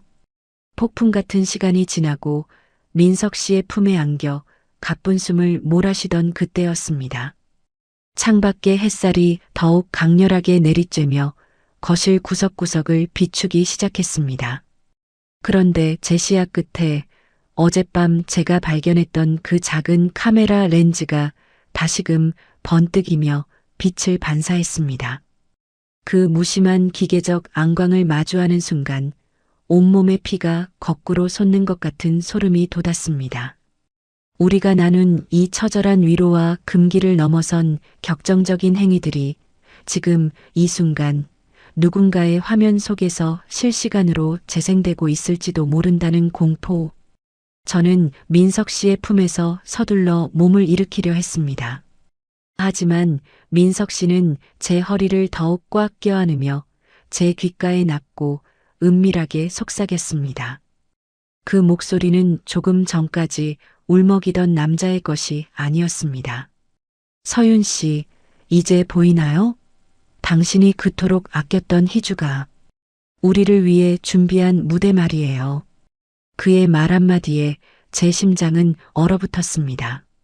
민석 씨가 가리킨 곳은 카메라뿐만이 아니었습니다. 침실 문틈 사이로 보이는 희주가 떠나기 전 제게 건네주었던 그 이혼 서류 봉투가 기괴하게 뒤틀린 채 놓여 있었습니다. 저는 떨리는 손으로 그 봉투를 집어들었습니다. 그 안에는 제가 결코 예상하지 못했던 희주의 진짜 얼굴이 담긴 서류들이 저를 기다리고 있었습니다. 8페이지 가면 뒤에 포식자, 조작된 지옥의 시나리오. 여러분, 새벽이 밝아올 때의 그 서늘한 공기가 이토록 무거웠던 적이 있었을까요? 민석 씨와 금기의 선을 넘고 난 뒤 맞이한 그날 새벽, 제 몸은 걷잡을 수 없는 죄책감에 사정없이 떨리고 있었습니다. 죽은 남편에 대한 미안함, 그리고 친자매 같았던 희주를 배신했다는 그 참담한 사실이 제 목을 조여오는 것만 같았죠. 저는 거실 바닥에 널브러진 옷가지들을 서둘러 주워 입으며 도망치듯 이 별장을 빠져나가려 했습니다. 하지만 제 손목을 붙잡은 민석 씨의 손길은 어젯밤보다 훨씬 더 단단하고 차가웠습니다. 그의 눈동자는 이제 더 이상 슬픔에 젖어 있지 않았습니다. 오히려 안개 속에서 길을 찾은 맹수처럼 형형하게 빛나고 있었죠. 그는 제 앞에 희주가 남기고 간 그 두꺼운 이혼 서류 봉투를 내던졌습니다. 서윤 씨, 도망치지 마세요. 당신이 지금 느끼는 그 죄책감, 사실은 희주가 당신에게 심어준 가장 정교한 독약일 뿐이니까요. 그의 목소리는 낮고 낮게 깔려 제 고막을 파고들었습니다. 저는 의아한 눈빛으로 서류를 집어들었습니다. 그 안에는 희주가 제게 눈물로 호소했던 민석 씨의 가학적 성취향과 신체적 구속에 대한 증거 사진들이 가득했습니다. 하지만 사진을 자세히 들여다보던 저는 그만 숨을 들이켜고 말았습니다. 사진 속에서 고통받고 있는 건 희주가 아니었습니다. 밧줄에 묶여 초점을 잃은 채 울부짖고 있는 건 바로 제 눈앞에 서 있는 민석 씨였습니다. 희주가 말했죠? 내가 변태적인 성향을 가진 괴물이라고. 내가 밤마다 자기를 때리고 구속했다고. 하지만 진실은 정반대입니다. 나를 이 별장에 가두고 정체 모를 약물을 주입하며 나를 성적 불구자로 만든 건 바로 희주예요. 민석 씨의 폭로가 이어질수록 제 심장은 터질 듯이 요동쳤습니다. 희주가 주장했던 모든 신체적 결함과 변태적 성향은 그녀가 철저하게 꾸며낸 거짓이었습니다. 그녀는 대형 웨딩홀의 지분을 독차지하고 민석 씨의 막대한 재산을 가로채기 위해 내연남과 결탁하여 이 거대한 연극을 기획했던 겁니다. 그녀는 내가 정신적으로 완전히 무너져 내리길 기다렸어요. 그래서 나를 정신병자로 몰아 이혼 유책 사유를 조작하려 했죠. 당신을 이 별장으로 보낸 것도 그 시나리오의 마지막 장이었을 겁니다. 내가 당신에게 폭력을 휘두르거나 혹은 당신과 부적절한 관계를 맺는 장면을 저 카메라에 담아 완벽한 증거로 쓰려고 했던 거예요. 민석 씨는 비릿한 웃음을 지으며 거실 구석에 카메라를 가리켰습니다. 저는 온몸의 피가 차갑게 식는 기분이었습니다. 제가 그토록 아꼈던 희주, 제 상처를 위로하며 함께 울어주던 그 착한 후배가 사실은 우리를 파멸의 구렁텅이로 밀어넣은 포식자였다니요. 희주는 지금 해외 출장을 간 게 아니에요. 전주 시내 호텔에서 내연남과 함께 우리가 이 덫에 걸려드는 과정을 실시간으로 지켜보고 있었을 겁니다. 우리가 어젯밤 나눈 그 격정적인 순간들이 그녀에게는 수십억 원짜리 이혼 승소 판결문으로 보였겠죠. 민석 씨의 말은 칼날이 되어 제 가슴을 난도질했습니다. 저는 비틀거리며 벽을 짚었습니다. 희주는 제 상실의 아픔을 이용했습니다. 제가 남편을 잃고 얼마나 외로워하는지, 제가 얼마나 정에 굶주려 있는지 누구보다 잘 아는 그녀였기에 이런 잔인한 덫을 놓을 수 있었던 거죠. 저를 위로하는 척하며 제 등을 떠밀어 금기의 늪으로 빠뜨린 그녀의 치밀함에 소름이 돋았습니다. 민석 씨는 제 어깨를 꽉 쥐고 제 눈을 똑바로 응시했습니다. 그의 눈빛에는 이제 지독한 복수심이 일렁이고 있었습니다. 서윤 씨, 아직 늦지 않았습니다. 희주가 우리를 위해 준비한 이 무대를 역으로 이용해야 해요. 그녀가 승리감에 도취해 있을 때 우리가 그 가면을 벗겨버리는 겁니다. 당신이 나를 도와줘야 해요. 이 별장에 숨겨진 진짜 진실을 세상 밖으로 끌어낼 수 있게 말이죠. 민석 씨의 목소리는 거부할 수 없는 유혹처럼 제 귓가를 맴돌았습니다. 저는 떨리는 손으로 희주의 사진이 담긴 서류를 구겨쥐었습니다. 배신감은 곧 분노가 되었고 그 분노는 저를 다시금 차가운 온실 밖으로 끌어내고 있었습니다. 하지만 그 순간 별장 대문 쪽에서 낯익은 구두 소리가 들려왔습니다. 희주가 말했던 그 한 달간의 출장이 이렇게 빨리 끝날 리가 없는데 말이죠. 민석 씨와 저는 숨을 죽인 채 현관 쪽을 바라보았습니다. 문이 열리고 나타난 그림자는 우리가 예상했던 희주가 아니었습니다. 짙은 코트를 입고 모자를 깊게 눌러 쓴 한 남자. 그의 손에는 별장의 모든 보안 장치를 해제할 수 있는 마스터키가 들려 있었습니다. 그 남자가 고개를 드는 순간 저는 심장이 멈추는 듯한 충격을 받았습니다. 그 얼굴은 희주의 웨딩 화보에서 보았던 민석 씨의 모습도 제가 알던 그 어떤 누구의 모습도 아니었습니다. 그는 민석 씨를 향해 차갑게 미소 지으며 품 안에서 무언가를 꺼냈습니다. 그것은 약병도 카메라도 아닌 차갑게 빛나는 금속체였습니다. 여러분, 세상에서 가장 무서운 게 사람이라는 말, 그저 흔한 경구인 줄로만 알았습니다. 하지만 그날 새벽 제가 민석 씨와 함께 별장 구석구석을 파헤치며 마주한 진실은 제 영혼을 송두리째 난도질하기에 충분했습니다. 민석 씨의 손을 잡고 거실 천장의 조명 덮개를 떼어냈을 때 그 안에서 번뜩이던 작은 카메라 렌즈와 마주한 순간의 그 소름. 그건 마치 거대한 뱀의 눈동자가 제 일거수일투족을 핥고 있었던 것 같은 불쾌함이었습니다. 보이나요, 서윤 씨? 희주가 우리를 위해 준비한 관객들입니다. 우리가 나는 고통도, 눈물도, 그리고 어젯밤의 그 처절한 몸부림도 그들에게는 그저 돈이 되는 유흥거리였을 뿐이죠. 민석 씨의 목소리는 칼날처럼 서늘했습니다. 우리는 거실뿐만 아니라 침실, 심지어 욕실 거울 뒤편에서까지 교묘하게 숨겨진 감시 카메라들을 찾아냈습니다. 희주는 저를 믿음직한 언니라고 부르며 이 별장으로 보냈지만 사실은 저를 가장 화려한 무대 위에 광대로 세워두었던 겁니다. 더욱 경악스러운 건 주방 찬장 깊숙한 곳, 영양제통으로 위장된 병 속에 가득했던 정체 모를 알약들이었습니다.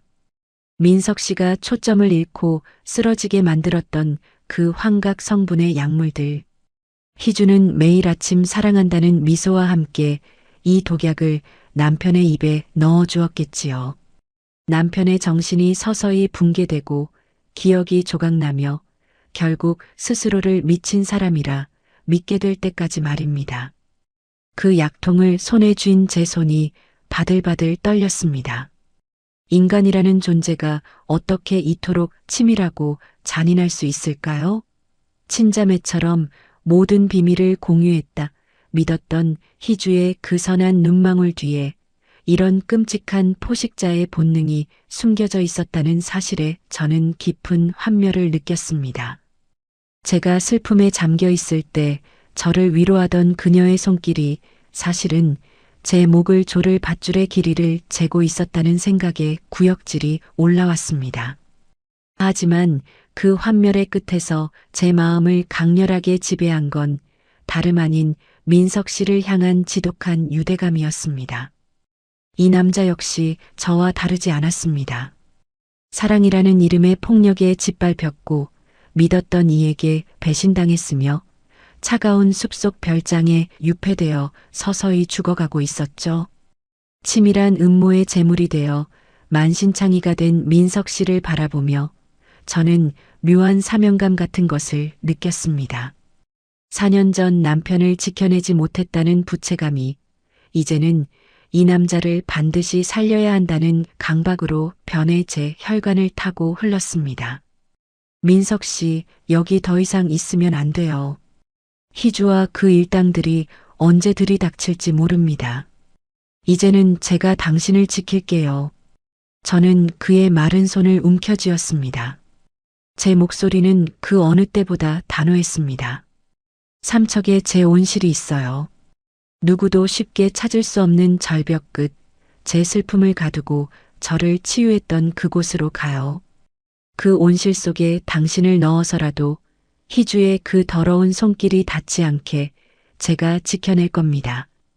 당신이 다시 제정신으로 세상을 마주할 수 있을 때까지 제가 당신의 뿌리가 되어줄게요.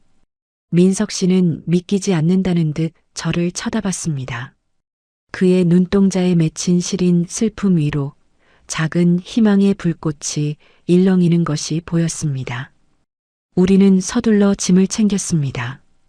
희주가 심어놓은 카메라들이 지켜보는 앞에서 우리는 보란 듯이 손을 맞잡고 그 어둠의 소굴을 빠져나왔습니다.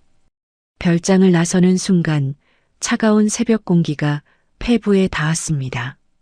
이제 돌아갈 수 없는 길을 선택했다는 사실이 두렵기도 했지만 제 곁에서 거칠게 숨을 몰아쉬며 저를 의지하는 민석 씨의 온기가 저를 버티게 했습니다. 우리는 희주의 감시망을 피해 굽이굽이 산길을 돌아 삼척으로 향했습니다. 마침내 도착한 제 온실은 이른 아침의 햇살을 받아보석처럼 빛나고 있었습니다. 저는 민석 씨를 부축해 온실 안으로 들였습니다.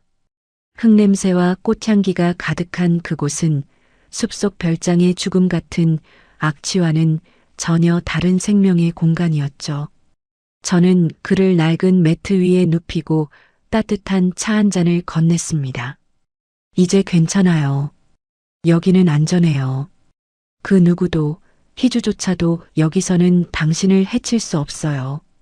민석 씨는 온실 천장을 채운 투명한 유리창을 통해 쏟아지는 햇살을 멍하니 바라보았습니다.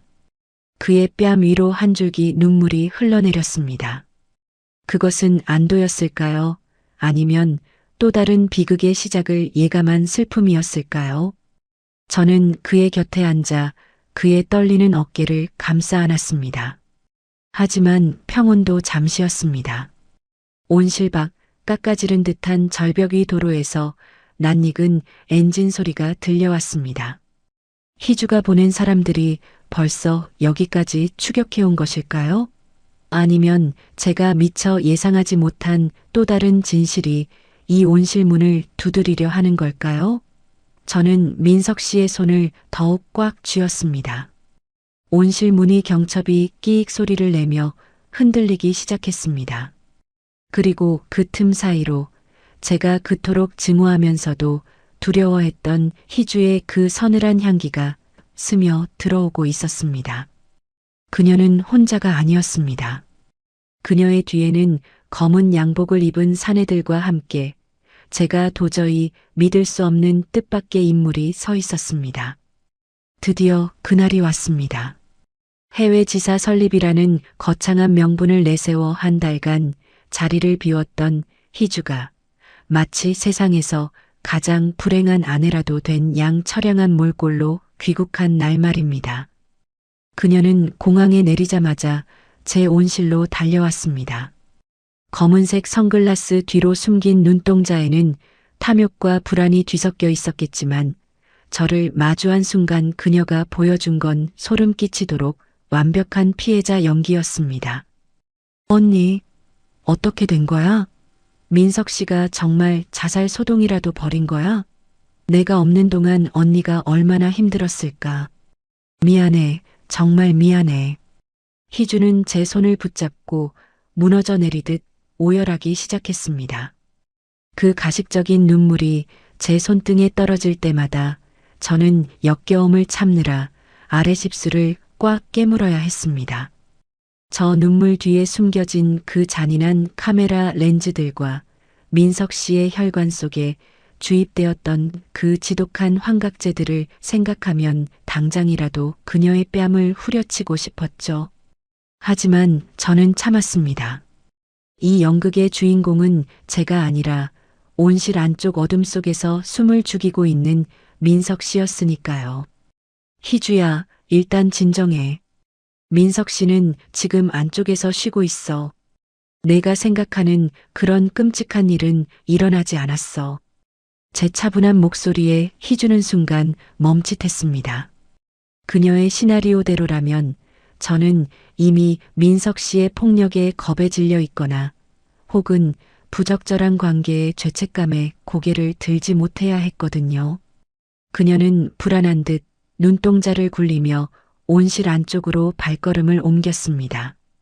그때였습니다.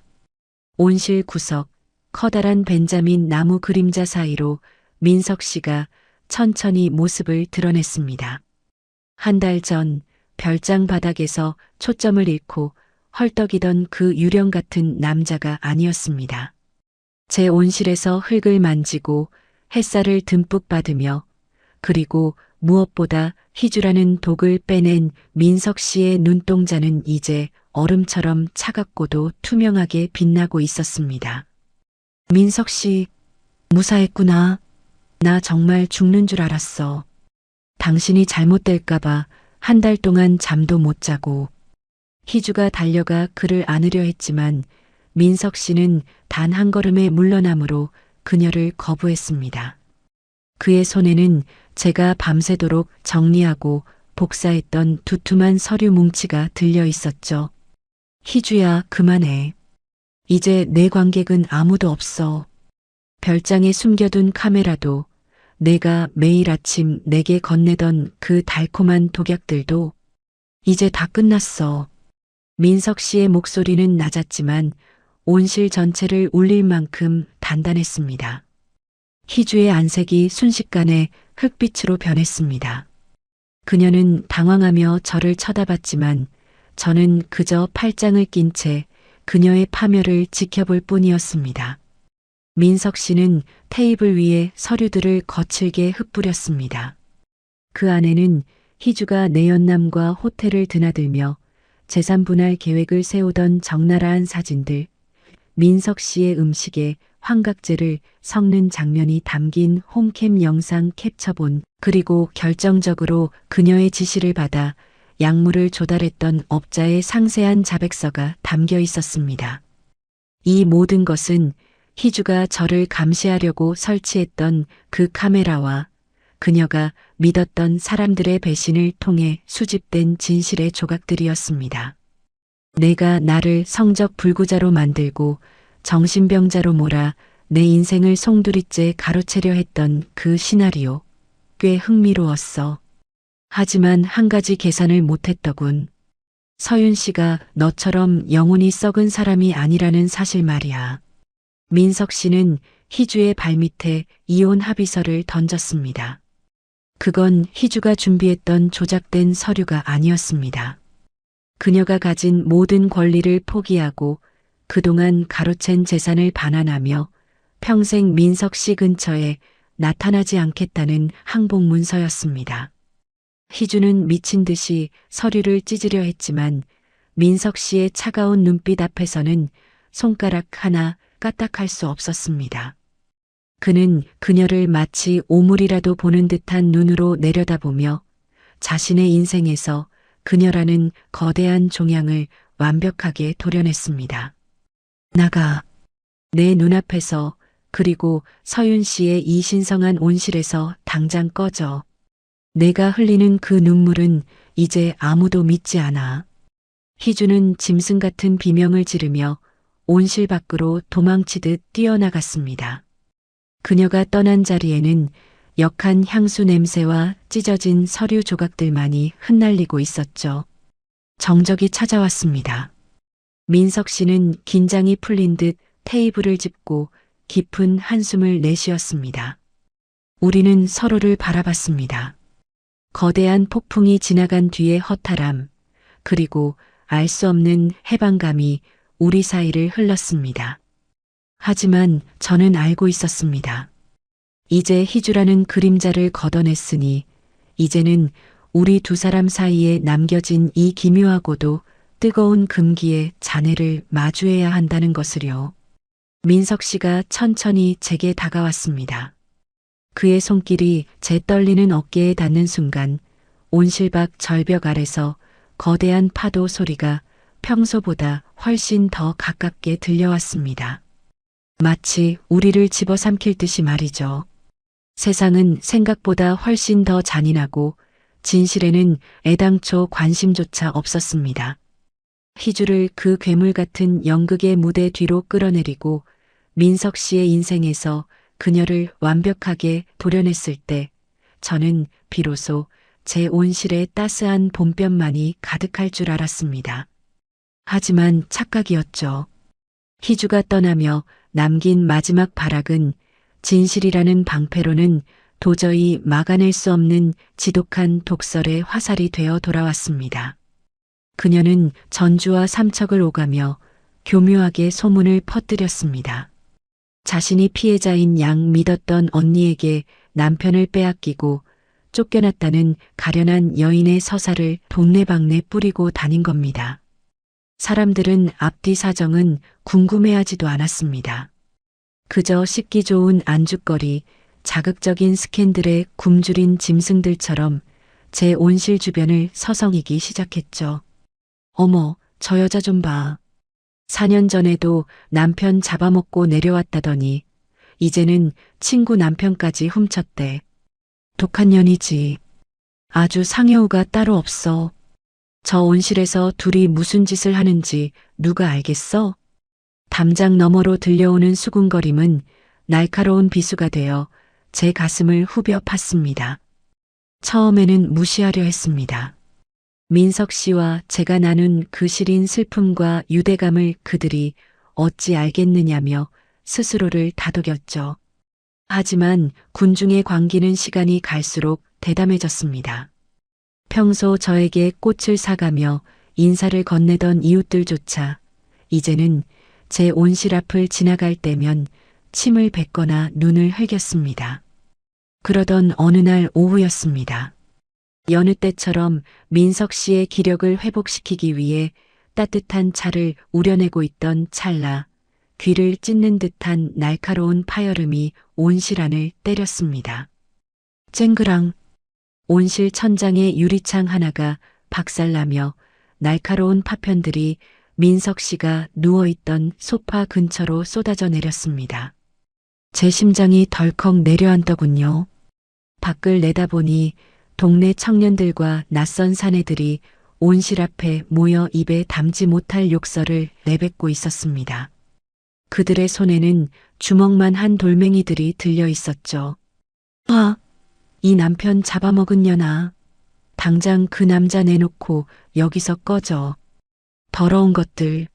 신성한 마을 분위기 다 흐려놓고 어디서 뻔뻔하게 고개를 들고 다녀. 무차별적인 비난과 폭언이 쏟아졌습니다. 그건 대화가 아니라 일방적인 난도질이었습니다. 희주가 심어놓은 거짓의 씨앗이 이 평화롭던 마을 사람들의 마음속에서 증오라는 괴물로 자라난 것이죠. 저는 민석 씨를 감싸 안으며 온실 구석으로 몸을 피했습니다. 깨진 유리 파편 위로 쏟아지는 햇살이 평소보다 더 시리고 잔인하게 느껴졌습니다. 민석 씨의 몸이 다시 떨리기 시작했습니다. 별장에서의 그 공포가 다시 살아난 듯 그는 제 옷자락을 붙잡고 신음했습니다. 4년 동안 제가 정성껏 가꿔온 이 온실은 더 이상 치유의 공간이 아니었습니다. 사방이 투명하게 들여다보이는 이곳은 이제 세상의 증오를 온몸으로 받아내야 하는 거대한 유리 감옥이 되어버린 겁니다. 서윤 씨, 나 때문에 당신까지 이렇게. 민석 씨의 자책 섞인 목소리에 저는 눈물을 삼켰습니다. 아니라고, 당신 잘못이 아니라고 말해주고 싶었지만 온실벽을 때리는 돌멩이 소리에 제 목소리는 묻혀버렸습니다. 쾅, 쾅. 돌이 날아올 때마다 유리에 금이 가고 제 마음에도 깊은 상처가 패였습니다.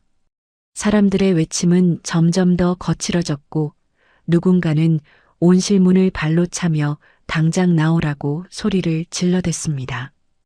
인간이라는 존재에 대해 느꼈던 그 깊은 환멸이 다시금 제 전신을 지배했습니다. 진실은 중요하지 않았습니다. 그들에게 필요한 건 그저 비난할 대상, 자신들의 무료한 일상을 채워줄 잔인한 유흥거리였을 뿐이죠.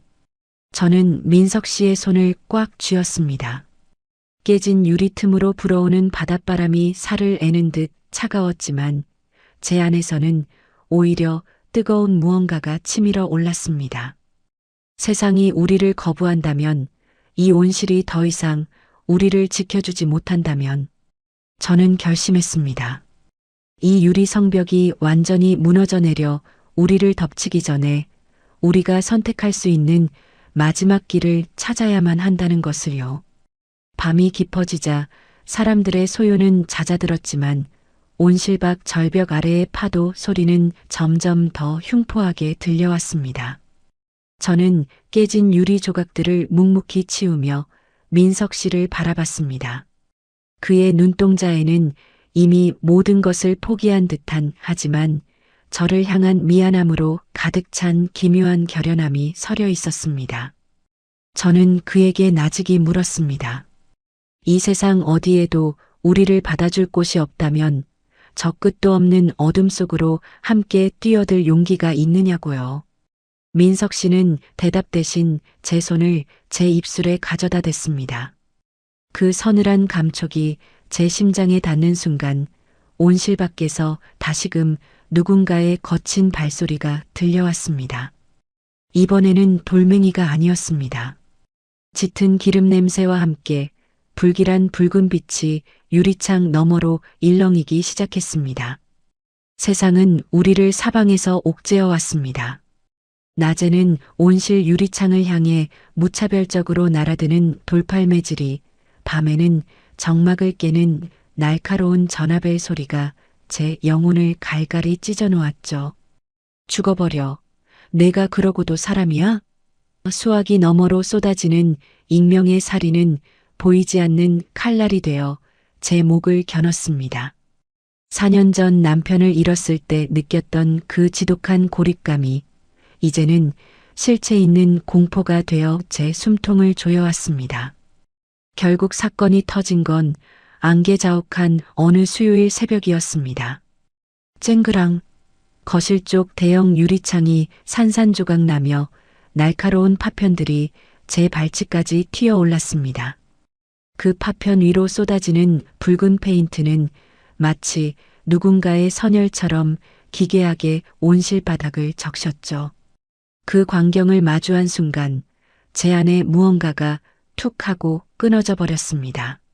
숨이 가빠왔습니다. 목구멍에 커다란 돌덩이가 걸린 듯 공기가 들어오지 않았고 심장은 미친 듯이 흉벽을 두드려댔습니다. 눈앞이 하얗게 전멸하며 바닥이 발알해서 쑥 꺼지는 기분. 저는 비명조차 지르지 못한 채 차가운 유리 파편 위로 쓰러졌습니다. 공황 발작이었습니다.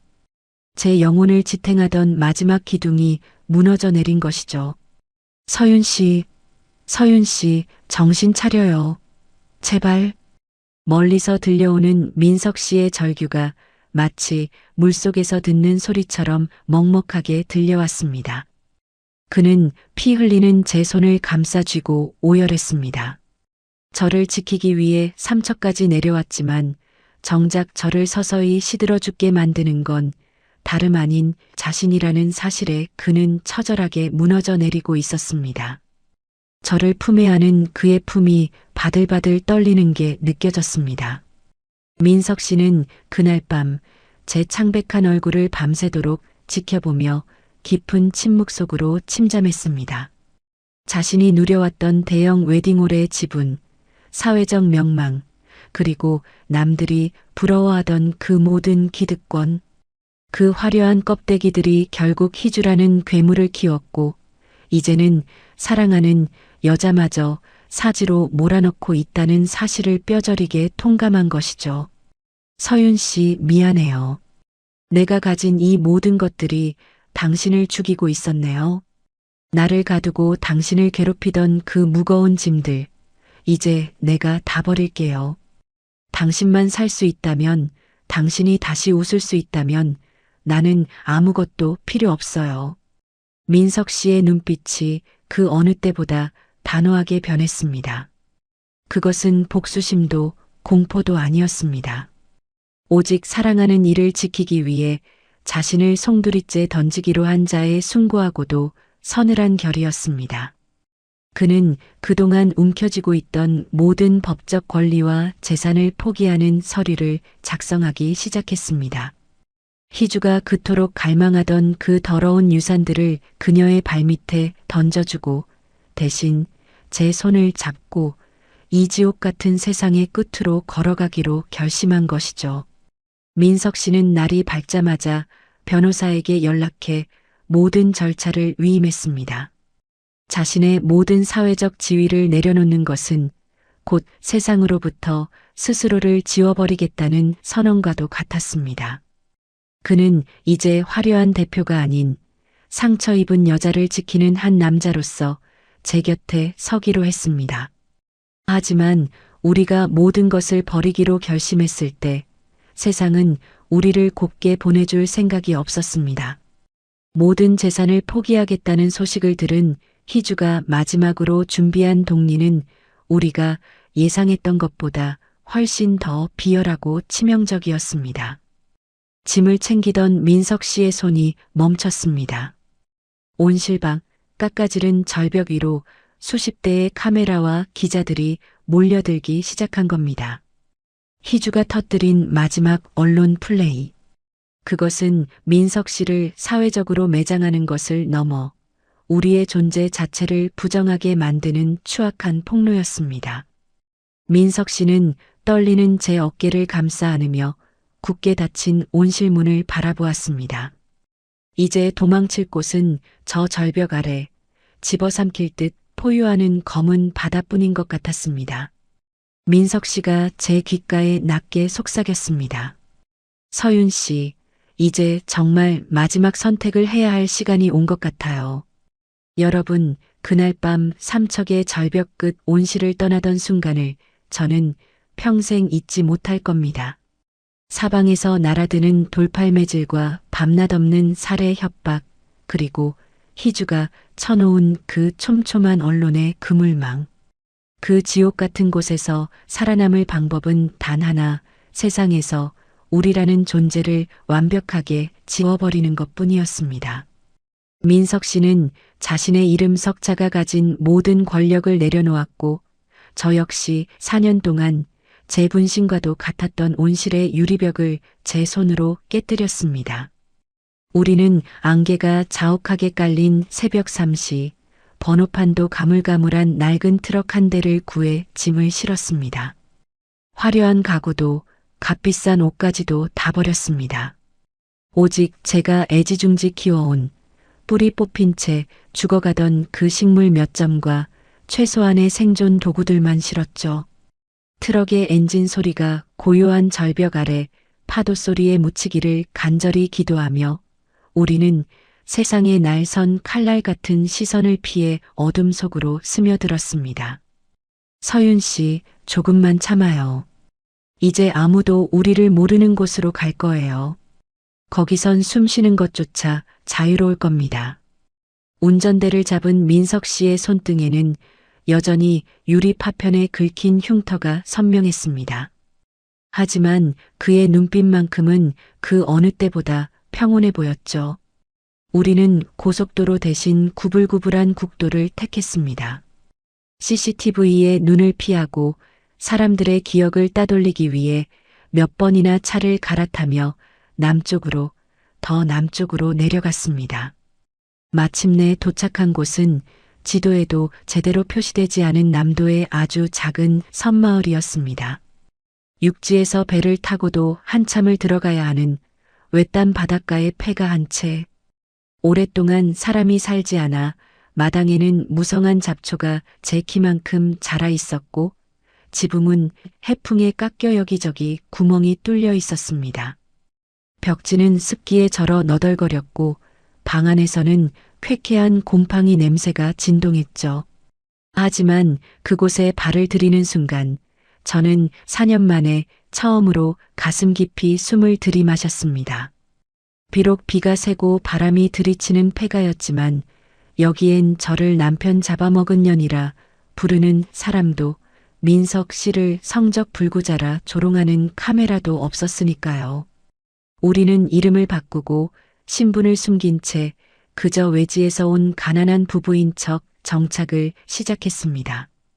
민석 씨는 매일 새벽 바다로 나가 그물질을 배웠습니다. 화려한 수트를 입고 결제 서류에 사인하던 그 매끈한 손은 금세 소금기에 절어 거칠어지고 굳은 살이 박였습니다.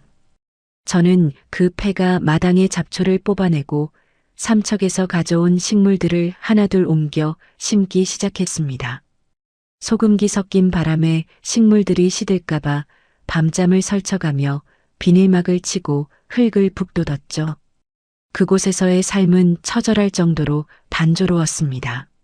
전기도 들어오지 않는 밤이면 우리는 촛불 하나를 켜놓고 서로의 체온에 의지해 잠이 들었습니다. 하지만 이상하게도 모든 것을 가진 채 화려하게 살던 서울의 그 어느 밤보다 마음만은 충만했습니다. 우리는 서로의 상처를 더 깊이 들여다보았고 그 상처가 아물어가는 과정을 묵묵히 지켜봐 주었습니다. 민석 씨는 가끔 멍하니 바다를 바라보며 과거의 망령에 사로잡히기도 했습니다. 약물 중독의 여파로 손을 떨거나 헛것을 보며 괴로워할 때마다 저는 그를 온실처럼 따뜻하게 감싸 안았습니다. 괜찮아요, 민석 씨. 우리는 이제 지도에도 없는 사람들이에요. 누구도 우리를 찾아낼 수 없어요. 하지만 운명의 신은 우리를 그렇게 쉽게 놓아주지 않았습니다. 썸마을의 평온에 젖어 살아가던 어느 날 민석 씨가 장터에서 사온 낡은 신문 한 장이 우리의 심장을 다시 얼어붙게 만들었습니다. 그 신문 구석에는 희주가 민석 씨를 실종 신고했다는 기사와 함께 거액의 현상금을 내건 광고가 실려 있었습니다. 세상은 여전히 우리를 쫓고 있었던 겁니다. 아니, 희주의 탐욕은 바다를 건너 이 외딴 썸마을의 폐가까지 그 마술을 뻗치고 있었습니다. 평화롭게만 보였던 마을 사람들의 시선이 조금씩 달라지기 시작한 것도 그때부터였습니다. 낯선 외지인 부부를 경계하던 그들의 눈초리에 기묘한 호기심과 탐욕이 서리기 시작한 것이죠. 저는 밤마다 폐가 대문 앞에 쌓인 누군가의 발자국을 보며 다시금 공포에 떨었습니다. 민석 씨는 조용히 식칼을 갈며 집 주변을 감시하기 시작했죠. 우리의 도피처였던 이 폐가가 다시금 위험한 요새로 변해가고 있었습니다. 그러던 폭풍우 치던 어느 날 밤 폐가의 낡은 문을 부수고 들어온 것은 거센 바람만이 아니었습니다. 번개 불빛 아래 드러난 그 그림자. 그것은 우리가 그토록 피하고 싶었던, 하지만 결코 피할 수 없었던 과거의 가장 추악한 실체였습니다. 남도의 외딴 섬 해풍에 깎인 절벽 끝에 자리 잡은 우리들의 폐가는 이제 조금씩 사람 사는 냄새를 풍기기 시작했습니다. 지도에도 표시되지 않은 이 척박한 땅에서 우리는 세상이 던진 돌멩이에 맞았던 그 시퍼런 멍들을 서로의 살결로 덮어주며 고요한 일상을 일궈나갔죠. 민석 씨와 저는 이제 신분을 숨긴 도망자가 아니라 바다와 흙에 기댄 채 하루하루를 버티어내는 초라하지만 단단한 섬사람이 되어가고 있었습니다. 저는 폐가 앞마당에 작은 무인 카페를 열었습니다. 거창한 간판도 세련된 인테리어도 없었죠. 그저 바다가 잘 보이는 곳에 낡은 나무 탁자 몇 개를 가져다 놓았을 뿐입니다. 하지만 그 주변은 삼척에서부터 눈물로 지켜온 야생화들로 가득 채웠습니다. 소금기 섞인 바람에 잎이 마를까봐 매일 새벽마다 지하수를 길어 올리고 거친 갯벌 흙에 부드러운 상토를 섞어주며 정성을 다했죠. 서윤 씨, 이 꽃들은 참 당신 닮았네요. 밟혀도 꺾여도 결국은 이렇게 다시 꽃을 피워내니까. 낡은 어선을 수리하다 잠시 땀을 닦던 민석 씨가 제 곁으로 다가와 나직이 속삭였습니다. 그의 손은 이제 예전에 그 매끄럽던 웨딩홀 대표의 손이 아니었습니다. 엔진 기름때가 손톱 밑에 박히고 거친 밧줄에 쓸려 굳은 살이 박인 투박한 어부의 손이었죠. 그는 매일같이 바닷가에 버려진 폐선을 주워와 구멍난 선체를 메우고 녹슨 엔진을 닦아냈습니다. 그건 단순히 배를 고치는 일이 아니었습니다. 희주에게 난도질당해 너덜너덜해진 자신의 영혼을 한 땀 한 땀 기워가는 그만의 처절한 치유 의식이었던 셈이죠. 우리의 하루는 바다의 들숨과 날숨에 맞춰 흘러갔습니다. 마을 사람들은 여전히 우리를 경계하는 눈초리로 바라봤지만 우리는 그 시선조차 이제는 덤덤하게 받아들였습니다. 세상이 우리를 향해 쏟아냈던 그 무차별적인 폭언과 비난들이 이곳의 거센 파도 소리에 씻겨 내려가는 기분이었거든요. 밤이면 우리는 낡은 라디오에서 흘러나오는 지직거리는 음악 소리를 배경 삼아 서로의 등에 남은 보이지 않는 상처들을 가만히 어루만졌습니다. 민석 씨의 몸에 남았던 그 끔찍한 약물의 잔흔들도 제가 겪었던 지독한 공황 발작의 떨림도 이 고요한 섬마을의 정적 속에서 조금씩 잦아들었습니다. 우리는 말이 없어도 서로의 눈빛만으로 모든 것을 이해할 수 있었습니다. 격정적인 감정의 소용돌이는 지나갔지만 그 자리엔 뿌리 깊은 야생화처럼 흔들리지 않는 단단한 유대감이 자리 잡았죠. 서윤아, 나 이제야 알 것 같아. 진짜 산다는 게 뭔지. 그 화려한 조명 아래서 내가 가졌던 것들은 다 가짜였어. 지금 내 손에 묻은 이 기름때랑 당신이 가꾼 이 꽃향기가 진짜 내 인생이야. 그의 고백에 저는 말없이 그의 거친 손을 잡았습니다. 우리는 그렇게 세상으로부터 잊힌 존재가 되어가는 것을 기꺼이 환영했습니다. 무인 카페에 놓인 작은 돈통에 가끔씩 등산객들이나 낚시꾼들이 두고 간 몇 푼의 돈이 우리 삶의 전부였지만 그 소박한 결실이 주는 기쁨은 그 무엇과도 바꿀 수 없었습니다. 하지만 평온이 깊어질수록 제 마음 한구석에는 알 수 없는 불안이 소리 없이 자라나고 있었습니다. 너무 완벽한 고요함은 종종 거대한 폭풍을 예고하곤 하니까요. 민석 씨가 고치던 낡은 배가 드디어 바다로 나갈 준비를 마친 그날, 하늘은 유난히 푸르고 바다는 믿을 수 없을 만큼 잔잔했습니다. 마치 우리를 축복해 주는 것 같았죠. 우리는 그 배를 타고 섬 주변을 한 바퀴 돌며 처음으로 소리내어 크게 웃었습니다. 이제 정말 모든 게 끝났다고 희주의 마수에서도 세상의 편견에서도 완벽하게 탈출했다고 믿었습니다. 그런데 그 평화로운 수평선 너머로 우리가 그토록 지워버리려 했던 과거의 그림자가 다시금 일렁이기 시작했습니다.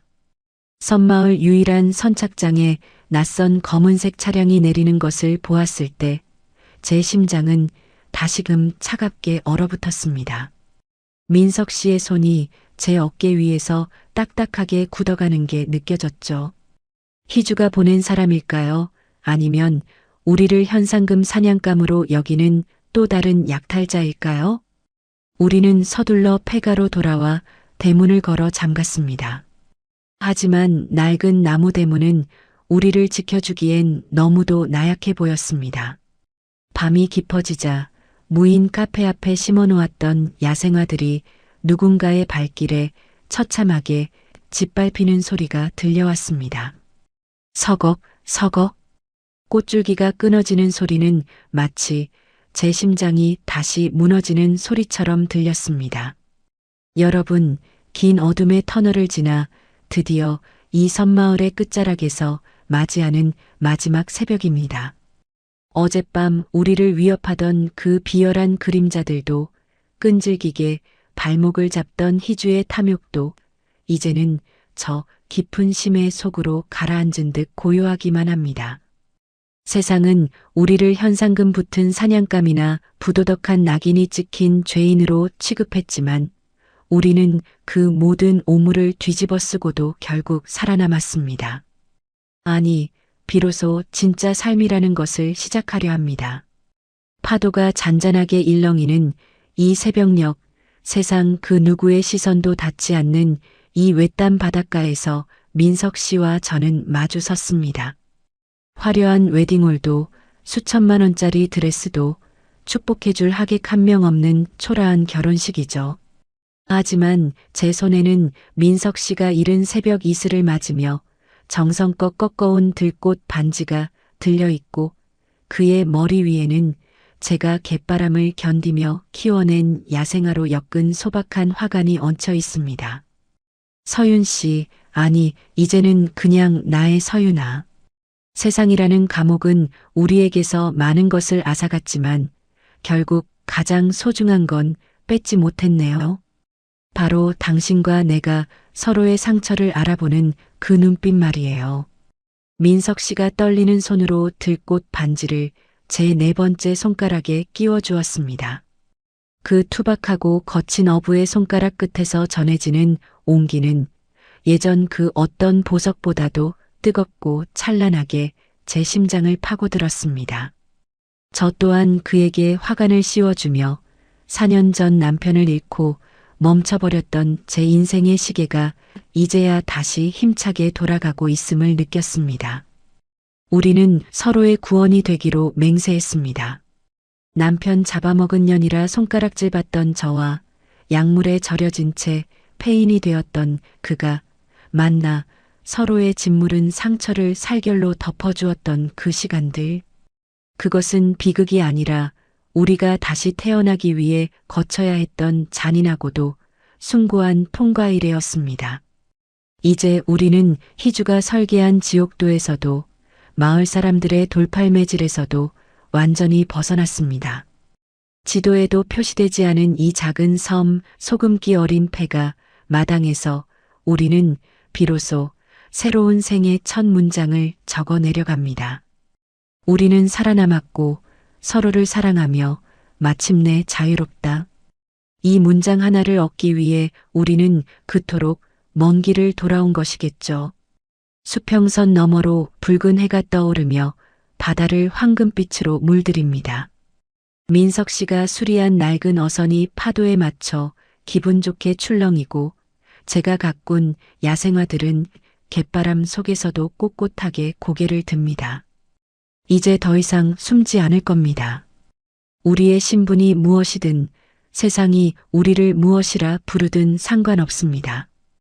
이 섬의 파도 소리가 우리의 증인이자 유일한 축복이니까요. 여러분, 긴 시간 동안 서윤과 민석의 아프고도 치열한 이야기를 함께 해주셔서 진심으로 감사합니다. 상처 입은 영혼들이 서로를 구원하는 이 기적 같은 여정이 여러분의 마음에도 작은 위로가 되었기를 바랍니다. 오늘 이야기가 가슴에 남으셨다면 잊지 말고 구독과 좋아요, 그리고 알림 설정까지 꼭 부탁드릴게요. 여러분의 작은 관심이 이 채널을 지탱하는 커다란 힘이 됩니다. 또한 서윤과 민석이 앞으로 이 섬에서 어떤 삶을 살아갈지 여러분의 따뜻한 응원이나 소감을 댓글로 남겨주세요. 여러분의 소중한 의견을 하나하나 읽으며 저 또한 다음 이야기를 준비할 용기를 얻는답니다. 그럼 저는 더 깊고 진한 감동의 스토리로 다시 돌아오겠습니다. 지금까지 함께 해주셔서 감사합니다. 모두 평온한 밤 되세요.